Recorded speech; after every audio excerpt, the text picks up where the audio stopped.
आज हम जानेंगे मुद्रास्फीति के क्या क्या इफ़ेक्ट होते हैं। इससे प्रीवियस वाले लेक्चर में हमने इन्फ्लेशन को ही पढ़ा था, तो जानते हैं इसके इफ़ेक्ट को। तो हमें पता है कि मुद्रास्फीति जो है हमारी इकोनॉमी को व्यापक रूप से प्रभावित करती है। और मुद्रास्फीति की प्रारंभिक अवस्था में हमारी जो इंडस्ट्रीज़ होते हैं, हमारे जो रोज़गार होते हैं, उनसे हमारे इकोनॉमिक डेवलपमेंट होता है। लेकिन मुद्रास्फीति जब एक बार प्रारंभ हो जाने लगती है तो वो इतनी आसानी से नहीं रुकती है। तो मुद्रास्फीति के बढ़ने के साथ साथ कभी कभार उसके ऐसे दुष्परिणाम भी देखने को मिलते हैं। तो मुद्रास्फीति को प्रारंभिक अवस्था में नियंत्रण करना बहुत आवश्यक है, क्योंकि इसको बाद में इसको कंट्रोल कर पाना बहुत ही मुश्किल होता है। तो मुद्रा प्रसार से संपूर्ण अर्थव्यवस्था को प्रभावित करती है। जैसा कि मैंने आपको इसके टाइप में बताया था कि मुद्रा जो स्फीति होती है वो अलग अलग प्रकार की होती है। कभी कभार जो होती है रेंगने वाली होती है, कभी कभार उछलने कूदने वाली होती है, कभी कभार बहुत तेज़ी से भागने वाली होती है। तो मुद्रा प्रसार भी एक ऐसे ही है कि प्रारंभ में जो है वो बहुत धीमी गति से बढ़ता है, फिर बहुत तेज़ गति से दौड़ने लगता है, और फिर एक ऐसी स्थिति आती है जब भी इस पर नियंत्रण करना बहुत मुश्किल हो जाता है। तो जब इस प्रकार का इन्फ्लेशन आता है तो उसके अच्छे और बुरे दोनों प्रकार के प्रभाव हमको देखने को मिलते हैं। तो इसके समाज के विभिन्न वर्गों पर इनका प्रभाव पड़ता है मुद्रा प्रसार का। तो देखते हैं कि समाज के विभिन्न वर्ग कौन कौन से हैं जो कि इससे इफ़ेक्टेड होते हैं। तो सबसे पहला वर्ग जो आता है वो वर्ग आता है हमारे प्रोड्यूसर्स का या बिजनेसमैन का। तो हमारे उत्पादक और व्यापारिक वर्ग पर इसका क्या इफ़ेक्ट होता है।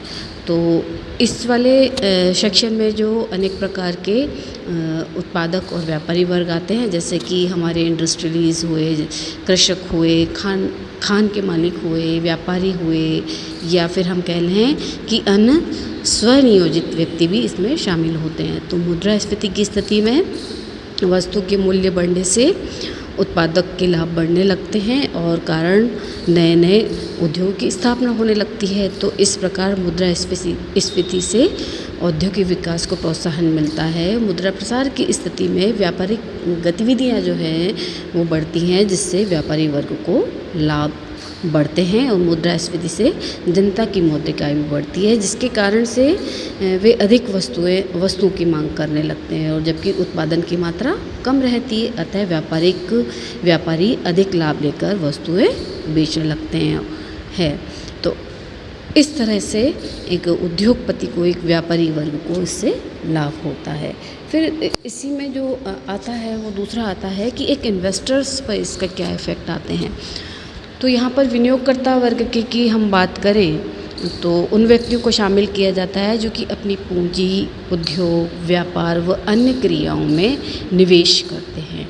तो यहाँ पर विनियोक्ता को दो भागों में बांटा जाता है। एक तो पहले वो होते हैं जो कि एक निश्चित आय वर्ग वाले होते हैं, और दूसरे जो होते हैं परिवर्तनशील आय वर्ग वाले होते हैं। तो निश्चित आय वर्ग वाले विनियोक्ता या नियोक्ता जो होते हैं वो अपनी पूंजी से निश्चित आय प्राप्त करते हैं, और ये अपनी पूंजी को ऋण पत्रों में, गवर्नमेंट सिक्योरिटीज़ में और फिक्स्ड डिपॉजिट के खातों में विनियोजित करते हैं। तो मुद्रास्फीति की इस स्थिति से इस वर्ग को हानि होती है, क्योंकि मुद्रा प्रसार के कारण मुद्रा का मूल्य या क्रय शक्ति गिरने लगती है, जिससे कि मौद्रिक आय स्थिर हो जाती है। अतः वह अपनी निश्चित आय में पहले की तुलना से कम वस्तुएं खरीद पाता है।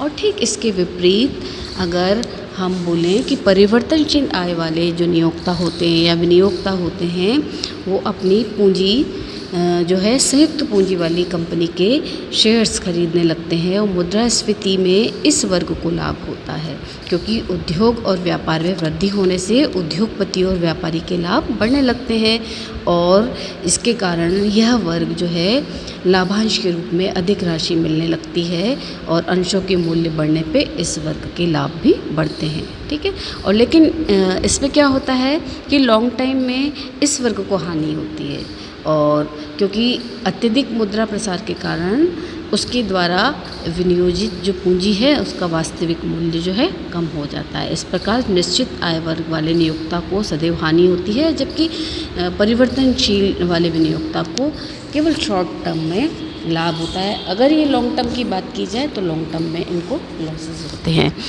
अब बात की जाए लेबर वर्ग की, कर्मचारी श्रमिक वर्ग की, तो इस वर्ग में आते हैं वही जो खेतों में काम करते हैं या बागानों में काम करते हैं, फैक्ट्रीज़ में काम करते हैं, या फिर हम कह लें कि सरकारी और निजी कार्यालयों में काम करने वाले व्यक्ति इसमें शामिल होते हैं। तो मुद्रास्फीति पर इस वर्ग पर विपरीत प्रभाव पड़ता है। इसका मतलब यह है क्योंकि मुद्रास्फीति एक और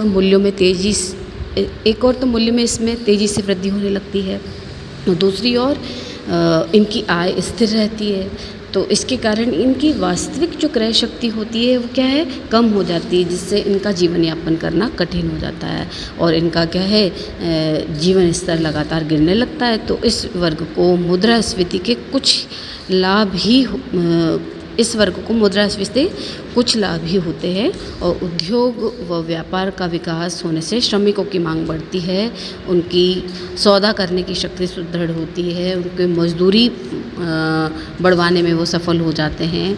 इसके कारण मूल्य स्तर बढ़ने से श्रमिकों को अधिक मजदूरी मिलती है और वह अधिक मजदूरी की मांग भी करने लगते हैं। इससे जो हमारे लेबर जो संघ है उनका विकास होता है और मजदूरी के लिए वो हड़ताल करते हैं, तालाबंदी करते हैं, आदि का सहारा लेते हैं, औद्योगिक अशांति बढ़ती है और मुद्रास्फीति में मूल्य की तुलना में मजदूरी कम बढ़ने से श्रमिक का जीवन स्तर गिरने लगता है। तो सामान्यतः देखा जाए तो नेगेटिव और पॉजिटिव दोनों तरह के इसमें जो है प्रभाव देखने को मिलते हैं। फिर दूसरा जो इफ़ेक्ट वाला इस श्रेणी में आता है वो आता है ऋणी और ऋणदाता। तो मुद्रास्फीति में ऋणी वर्ग को लाभ और ऋणदाता वर्ग को हानि होती है, क्योंकि ऋणी वर्ग को लाभ इस रूप में होता है कि जब उसने ऋण लिया था तो उस समय मुद्रा की क्रय शक्ति अधिक थी, जबकि मुद्रा प्रसार के कारण जो प्रेजेंट में मुद्रा की क्रय शक्ति गिर जाती है, अतः उसे मुद्रा के रूप में कम क्रय शक्ति को उसको लौटाना पड़ता है। तो यह राशि जो होती है ऋणदाता को प्राप्त होती है तो उसे हानि होती है, क्योंकि ऋण देते समय उसने अधिक क्रय शक्ति वाली मुद्रा दी थी, जबकि अब उसे ऋण व ब्याज प्राप्त करते समय कम क्रय शक्ति वाली मुद्रा ही मिल पा रही है। फिर इसका इफ़ेक्ट आता है हमारे कंज्यूमर पर। तो समाज में रहने वाला प्रत्येक व्यक्ति उपभोक्ता है, चाहे वो उद्योगपति है, व्यापारी है, श्रमिक है या कर्मचारी है, कोई भी है। तो उपभोक्ता वर्ग में निश्चित और परिवर्तनशील आय वाले दोनों प्रकार के व्यक्ति यहाँ पर पाए जाते हैं। तो मुद्रास्फीति की स्थिति में निश्चित आय वर्ग वाले व्यक्ति की स्थिति जो है वो बहुत ख़राब हो जाती है। मुद्रास्फीति के कारण वस्तुओं के मूल्य बढ़ने लगते हैं, आय स्थिर रहने के कारण उपभोग में कमी करनी पड़ती है और फलस्वरूप उनका जीवन स्तर गिरने लगता है। और यहाँ पर परिवर्तनशील आय वर्ग वाले उपभोक्ता की आय में वृद्धि होती है, वे मूल्य में वृद्धि के बावजूद भी अपने जीवन स्तर को बनाए रखने में सफल होते हैं। तो ये तो मैंने बताया कि समाज के विभिन्न वर्गों पर इसका क्या प्रभाव पड़ता है। अब कुछ ऐसे वर्ग भी हैं जिन पर कि इनका प्रभाव पड़ता है। अब हम इसको इकोनॉमी पर क्या इफ़ेक्ट आता है ये देखते हैं। तो इकोनॉमी के इफ़ेक्ट में सबसे पहले आर्थिक प्रभाव को देखते हैं। तो आर्थिक प्रभाव में सबसे पहले आता है यहाँ पर जो हमारी सेविंग्स होती हैं वो डिस्करेज होती है यहाँ पर। तो मुद्रास्फीति में बचत करने की प्रवृत्ति पर बहुत विपरीत प्रभाव पड़ता है। मुद्रा के मूल्य में कमी से बचत की हुई मुद्रा की क्रय शक्ति कम हो जाती है और बचत की भावना पर विपरीत प्रभाव पड़ता है। फिर सरकारी व्ययों में वृद्धि होती है इनके कारण। तो सभी वस्तु और सेवाओं की कीमतें बढ़ने से सरकार की विभिन्न निर्माण की योजनाओं की लागत बढ़ती है, कर्मचारी वेतन बढ़ाने की मांग करते हैं और सरकार के प्रशासनिक व्यय अपने आप बढ़ जाते हैं। फिर इससे टैक्सेशन में वृद्धि होती है, तो बढ़ते हुए सरकारी व्ययों की पूर्ति के लिए सरकार नए नए प्रकार के टैक्सेस लगाती है और पुराने करों की दर को बढ़ाती है। इसका सामान्य उपभोक्ता वर्ग पर विपरीत प्रभाव पड़ता है। फिर इससे आयात प्रोत्साहित होते हैं और निर्यात में कमी आती है, हमने पहले भी बताई थी ये। तो इस पे फिर बीमा और बैंकिंग का विकास होता है। मुद्रास्फीति काल में बीमा और बैंकिंग व्यवसाय का विकास होता है, क्योंकि स्फीतिकालीन प्रभावों से जनता की मौद्रिक आय बढ़ती है। व्यापार और औद्योगिक गतिविधियों के विकास के कारण मुद्रा और साख की मात्रा बढ़ती है, इससे बैंकिंग और बीमा व्यवसाय का डेवलपमेंट होता है।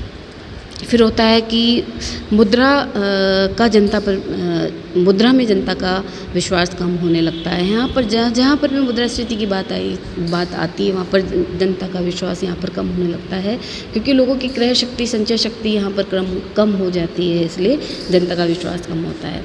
फिर औद्योगिक विकास को प्रोत्साहन मिलता है, तो यहाँ पर उद्योग और व्यापारियों को लाभ बढ़ते हैं, तो औद्योगिक विकास का होना अपने आप ही हो जाता है। फिर रोजगार में बढ़ोतरी होती है। तो ये तो मैंने प्रभाव बताए कि क्या क्या आर्थिक प्रभाव होते हैं। अब फिर कुछ मॉरल इफ़ेक्ट भी आते हैं। मॉरल इफ़ेक्ट क्या होते हैं कि मुद्रास्फीति के कारण समाज में नैतिकता समाप्त हो जाती है। हमारे उद्योगपति और व्यापारी वर्ग अपने लाभ के बारे में सोचते हैं और बहुत सारे अनैतिक कार्य, जैसे वो जमाखोरी करना चालू कर देते हैं। मुनाफाखोरी, कालाबाजारी, मिलावट आदि काम जो है यहाँ पर देखने को मिलते हैं। फिर एक निश्चित आय वर्ग वाले व्यक्ति को अपने जीवन स्तर को बनाए रखने के लिए, धन प्राप्ति के लिए उसको प्रयास करने पड़ते हैं, बहुत ज़्यादा परिश्रम करना पड़ता है। यहाँ पर जो हमें कह लें कि भ्रष्टाचार और रिश्वत जो है आम बात हो जाती है यहाँ पर।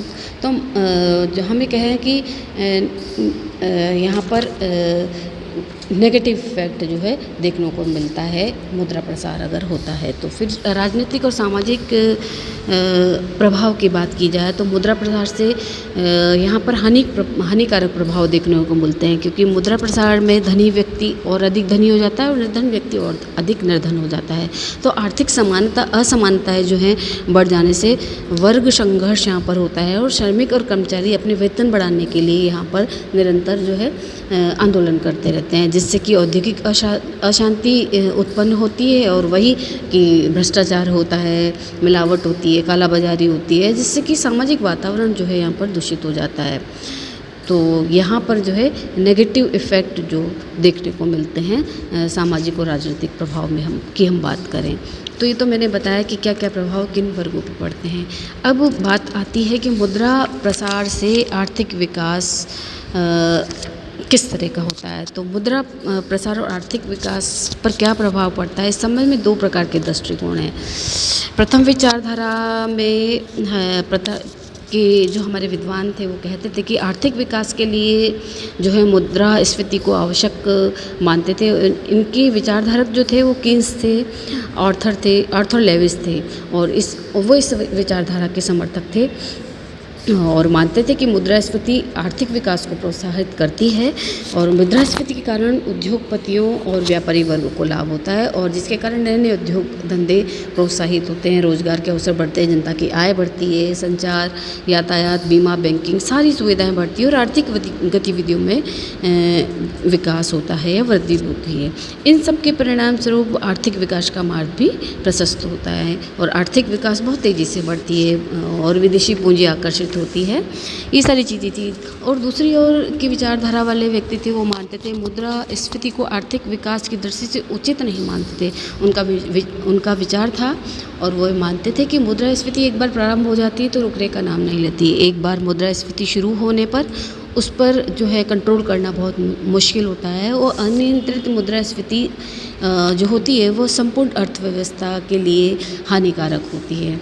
इससे क्या होता है कि सामान्य उपभोक्ता का जीवन यापन करना कठिन हो जाता है और समाज के अनेक वर्ग जैसे सामाजिक, राजनीतिक और नैतिक जो अपराध हैं वो बढ़ते हैं। समाज में आर्थिक असमानताएं बढ़ती है, शोषण बढ़ता है, अन्याय बढ़ता है और सामाजिक लाभ के स्थान पर व्यक्तिगत लाभ को व्यक्ति बहुत स्थान देता है ना। और मुद्रा का मूल्य इतना गिर जाता है कि जनता का उस पर से विश्वास ही खत्म हो जाता है।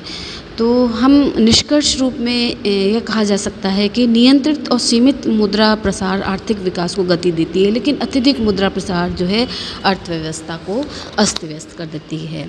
तो ये तो एक मैंने बताया कि आर्थिक विकास किस तरह से प्रभावित होता है मुद्रास्फीति के कारण। अब आते हैं कि क्या मुद्रास्फीति को कंट्रोल किया जा सकता है या मुद्रास्फीति के कंट्रोल करने के कोई उपाय हो सकते हैं।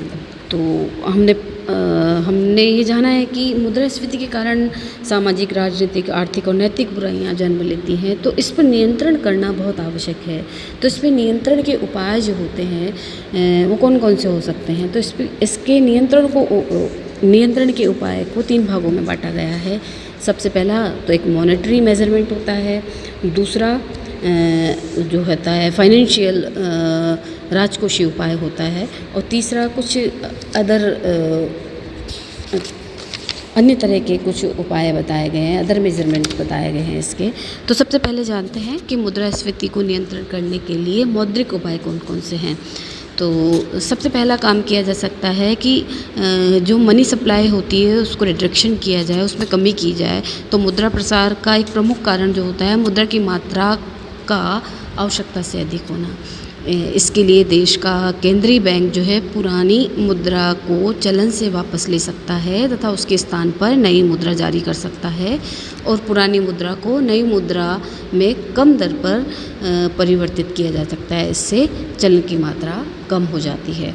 फिर नोट निर्गमन पर नियंत्रण कर सकता है। मुद्रास्फीति पर नियंत्रण करने के लिए आवश्यक है कि सरकार नए नोटों का निर्गमन पर जो है कठोरता से नियंत्रण रखे और नोट निर्गमन की व्यवस्था ऐसी हो जिससे नई मुद्रा निर्गमित करना बहुत ईजी हो जाए। फिर कि जो है साख मुद्रा पर नियंत्रण किया जाए। तो केंद्रीय बैंक साख नियंत्रण की 2 नीतियाँ होती है, गुणात्मक और परिमाणात्मक विधियाँ।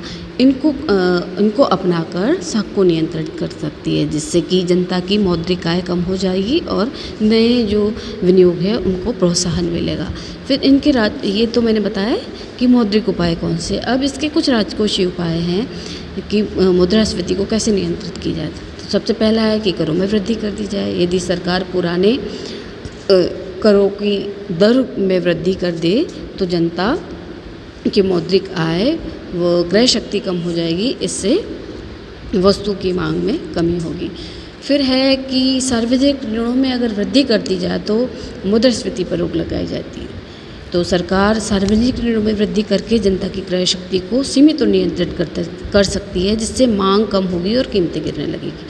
फिर नए कर लगा सकती है सरकार। फिर मुद्रास्फीति को नियंत्रण करने के लिए सरकार जो है नए टैक्सेस लगाकर जनता से अतिरिक्त क्रय शक्ति को स्वयं ले सकती है, और इससे वस्तु की मांग खुद ही कम हो जाएगी और सरकार पुराने करों की दरों में भी वृद्धि कर सकती है।